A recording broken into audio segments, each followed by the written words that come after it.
আজকে আমি সয়াবিন বানাবো।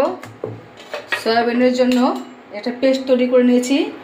পেঁয়াজ, আদা, রসুন, গোলমরিচ, আর দিয়েছি জিরের গুঁড়ো, ধনের গুঁড়ো আর হলুদের গুঁড়ো।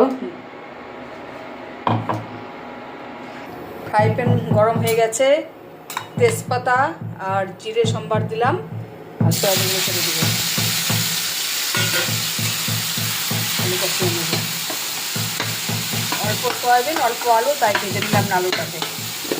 আর সয়াবিন গরম গরম জল মানে জলে ভালো করে ভিজিয়ে ধুয়ে নিয়েছি।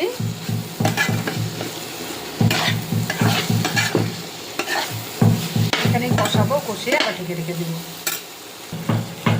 কালার মোটামুটি এসেছে।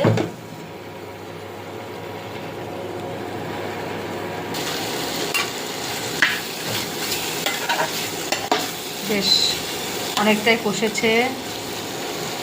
আর একবার ঢেকে দেব, তারপরে জল দিয়ে দেবো।